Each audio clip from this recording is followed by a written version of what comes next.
Hello, everyone. I wanted to come to you today because a lot has been going on. Many of you have been there with me, with us. We've been in the trenches, challenging people every day who want to hold on to the status quo. We have been challenging. And we've seen some results. We've seen some people lose some serious, let's be honest, if it wasn't for financial or reputational, they wouldn't be changing. And that is not the goal of this. The goal of this is to fundamentally shift the status quo in technical organizations, communities, events, so that the most vulnerable and the most marginalized of us feel safe in the tech space. And unfortunately, because there's so many people who benefit from the status quo, we have to be strategic and unseat them, dethrone them. And it has to be as uncomfortable for them as it has been for us for so long. And as I often say, tech is the microcosm of the macrocosm. And people say, why do you stay optimistic? It's because once tech gets this right, because tech has to get this right because we're causing too much harm, other industries will have to change. So we really have the ability to fundamentally shift how our impact on the world. And the title of this is because my why is stronger. People don't understand. If I literally felt called to do something else, I would not be doing this. Yesterday, someone called me a cancer on the community. I looked at it. He's not even in the community. Someone called me a hateful ass. I mean, I've been getting called a whole bunch of stuff. I've been the target or the lightning rod for a lot lately, and I'm okay with that. As long as no one's talking about physical harm, your words mean absolutely nothing to me. I don't live with you. I don't know any of you. And it is really telling when you would rather protect a friend who's causing harm, who's causing harm rather than challenging your friend who's causing harm. You would rather challenge us. And I've clearly seen over the last 2 weeks how the 1 or 2 degrees of separation people are from actual people who cause harm for the most marginalized. So I really need you to look at your friends, your circle of influence, and see if you really believe in this work, if you really are committed to ensuring that the most vulnerable among us are safe. I need you to look at the people around you, 1 to 2 degrees from you, and see if they have views and perspectives and beliefs, and let's be honest, believe that they have the right to challenge and debate people's humanity. If those people are in your circle, you can't be in my circle, because by you, they are connected to me and they cause me harm. I saw this yesterday, particularly, that there are people who are following me that have no desire to be a part of this movement. They're just here to cause trouble. They're here to lurk. They're here to take information back to the others. They are covert, whatever you want to call them.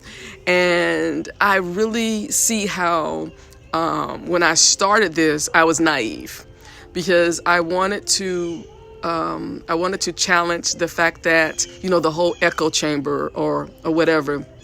But I see that because I was not as more selective in the beginning when I started growing this community, that I've allowed people to stay in and be a part of this community, to be onlookers, to be voyeurs, who are only here to cause us harm, who are only here to stop us from moving forward. And for that, I do apologize. I really don't know how to change that at this point. One thing I do is if someone engages with us or with me that is not in the tech space, I immediately block them because they mean nothing. And yet there are other people here who you know, and you keep giving the benefit of the doubt, who you know fundamentally do not want us to change, do not want to improve the experiences of other people. They just don't want to do it. They see it as a zero-sum game. They see it as them giving up something. Mean if someone else gets something, that means they give up something. But let me be honest, the thing you're giving up, you never earned.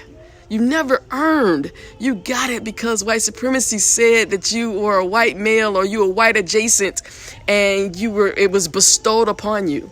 You have not earned, many of you, and this is what pisses you off about me, because I don't kowtow. I don't care about you. I don't think you're that great. I don't think you're smart. I don't think you're brilliant. I don't think you're a genius. I think you're fucking a bunch of mediocre ass people who've never had to compete, who've never had to do much of anything. And this has nothing to do with how poor you think you've been, because you think you have no privilege. You have immense privilege by being white men in this space and being white adjacent in this space. And as I read more of that, how to be an anti-racist, I get so upset and I get so encouraged, though, because I now know what this shit is. Like, you can't gaslight me anymore. And so I just wanted to come to you this morning because I am so rejuvenated. I woke up this morning with new ideas, new energy, and I want to say 2020 is going to be amazing. What you saw this week was the last 2 weeks was only the beginning. John lost money. Chuck is losing money. Amy, whatever. I hope it was a lesson for the people who care about how to do this right. It's not about your individual experience. And this is why whiteness keeps fucking up. You want to be considered individuals, but you lump everybody else in as a group. This is not about your individual experience. What we're trying to do is change the experiences of everybody, particularly those people who have been, good morning, those people who have been left out because the systems that you benefit from, unearned benefit from, we're challenging those. We're saying that no more. And so if you can't, this is why I don't care. You people talk about equality. This shit's not about equality. It's about equity. And when we talk about equity, that means that some we have to strategically discriminate against some folks in order to make sure the most vulnerable, who have just as many skills as you have, who have just as smart as you are, they just haven't been given an opportunity because you stand in the way. So yeah, my why is stronger than yours. And I'm not a religious person at all, but I wouldn't be doing this if I didn't feel in my gut that this is my mission. This is the work I was put here to do. I did not get the weird kind of education that I have. It is such a hodgepodge for this puzzle to finally come together, the pieces to finally come together to make me, and I'm not discounting anybody else, but I know that I have a unique perspective and a unique set of skills that allow me to not only challenge, but provide strategies for moving forward. So just know that I'm okay. You've seen the attacks against me, and I'm okay. I will be okay. Because this is bigger than white dudes and white adjacent people in tech wanting to hold on to power. This is about how do we fundamentally shift our culture into perspectives that are anti-racist and not anti-discriminatory, anti-oppression. How we focus on the most vulnerable so that they feel safe. So have a wonderful day. Thank you. And just look at the sun. The sun is amazing. And just have a wonderful day. I love you all. Goodbye.